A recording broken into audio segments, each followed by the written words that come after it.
Karibu sana mtazamaji wa Niako TV kuweza kufahamu zile taarifa za kimichezo kutoka nyumbani Tanzania na nje ya mipaka ya Tanzania, ikiwa ni siku ya Jumanne ya Oktoba 14 mwaka 2025, ikiwa pia ni kumbukizi ya kifo cha alikuwa hayati ama rais wa kwanza wa nchi ya Tanzania. Huyu ni hayati Mwalimu Julius Kambarage Nyerere, ambaye leo pia ndio kumbukizi ya kifo chake ambacho huadhimishwa kila mwaka ifikapo Oktoba 14. Lakini taarifa leo ni taarifa kutoka kule nchini Dubai, ni katika mchezo wa kalenda ya FIFA ambapo ni mchezo wa kirafiki, ni mchezo kati ya timu ya taifa ya Tanzania Taifa Stars dhidi ya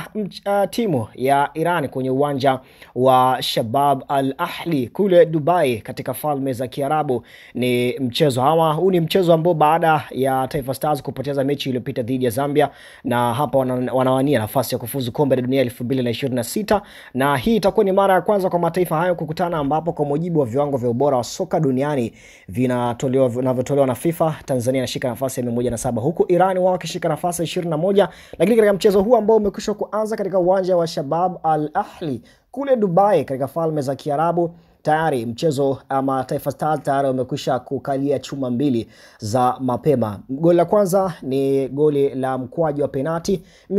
mpira ambao ama madhambi yaliyofanywa na beki wa Young Africans Ibrahim Abdullah Baka mara baada ya kuweza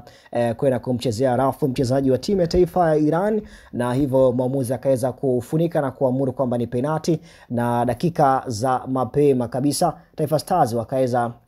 kufungwa goli hilo dakika za mapema kabisa, ikiwa ni sasa hivi dakika ya 35 inaelekea, na goli la kwanza Ibrahim Abdullah Baka alimfanyia madhambi jezi nambari 8, na mkwaju huo wa penalti ukaweza kufungwa dakika za mapema ikiwa dakika ya 17 na sekunde ya 3. Lakini Taifa Stars hazijakuisha dakika 45 hizi, tunasema bado dakika za mapema kabisa.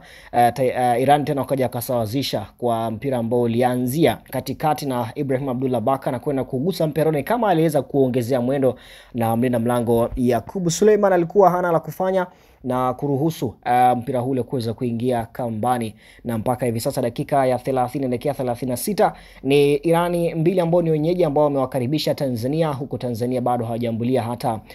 goli moja, ikiwa ni dakika ya 35 ya kipindi cha kwanza, dakika 45 za kipindi cha kwanza zikichezeka katika uwanja huo ambao unachezeka katika mchezo huu ambao unachezeka katika uwanja wa Shabab Al Ahli kule nchini Dubai. Ni katika mchezo wa kalenda ya FIFA, ni katika pia hatua za kuwania tiketi ya kufuzu kombe la dunia linalotarajiwa kuchezeka katika nchi za Mexico pamoja na Marekani katika mwaka 2026. Hivyo mpaka hivi sasa mapema kabisa, ikiwa ni mechi ya kirafiki penye mbili, ni Iran wenyeji dhidi ya Tanzania ambao bado hawajaambulia hata